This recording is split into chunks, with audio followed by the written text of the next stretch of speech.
গৌৰৱ গগৈ ডাঙৰীয়া নিজে কৈছে নাই গৌৰৱ গগৈ ডাঙৰীয়া নাই কৰা গৌৰৱ গগৈ ডাঙৰীয়া নিজে কৈছে যেহেতু SIT দিছে SITয়ে ৰিপৰ্ট দিয়ক SIT দিয়া আমি কংগ্ৰেছে বিৰোধিতা কৰা নাই গৌৰৱ গগৈ বিৰোধিতা কৰা নাই SITয়ে এনকুৱাৰী ৰিপৰ্টৰ কাৰণে আমাৰ ধৈৰ্য আছে শূন্যত গদা ঘূৰাই থাকিলেতো নহ'ব আমিও দেখিম আপোনালোকেও দেখিব চবেই দেখিব আৰু তেতিয়া আমি উত্তৰ দিম প্ৰথম দিনাখনে গৌৰৱ গগৈ ডাঙৰীয়া আৰু মই ৰাজীৱ ভৱনত প্ৰেছ মিট কৰিছিলোঁ এটা বহুতে ক'ব খোজে যে APCC মৌন আছিলে মই সভাপতি হিচাপে গৌৰৱ গগৈ ডাঙৰীয়া কাষত বহাই এই বিষয়টো তদন্ত কৰিছোঁ আৰু অসমৰ ৰাইজক মই কৈছিলোঁ যে গৌৰৱ গগৈ কিয় উত্তৰ দিব লাগে কেলে SIT আহিব অহা পাছত আমি উত্তৰ দিবলৈ বাধ্য হ'ম তথাপিতো গৌৰৱ গগৈ ডাঙৰীয়াই কালি উত্তৰ দিছে মই কিন্তু আপত্তি কৰিছিলোঁ যে উত্তৰ দিব নালাগে তুমি লেট SIT ৰিপৰ্ট কাম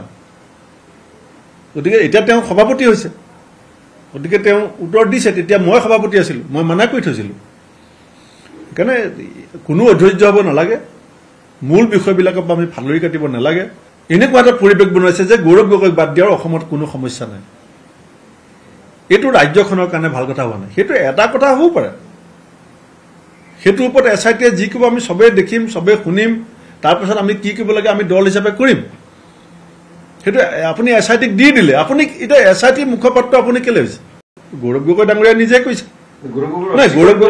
গৌৰৱ গগৈ ডাঙৰীয়া নাই কৰা গৌৰৱ গগৈ ডাঙৰীয়া নিজে কৈছে যেহেতু SIT দিছে SITয়ে ৰিপৰ্ট দিয়ক SIT দিয়া আমি কংগ্ৰেছে বিৰোধিতা কৰা নাই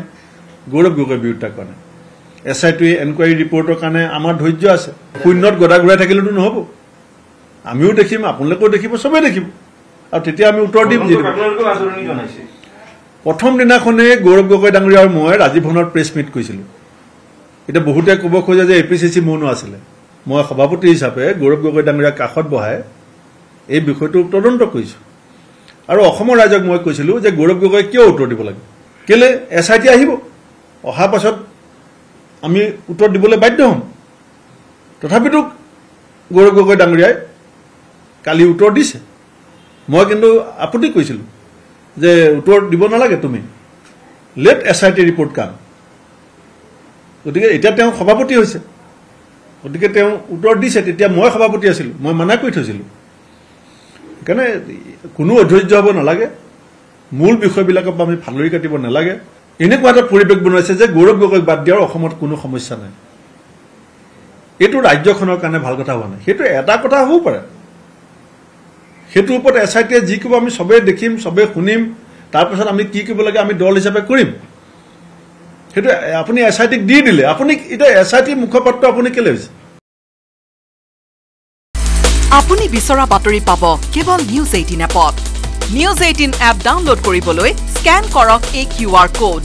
গুগল প্লে ষ্টৰতো পাব এই নিউজ 18 এপ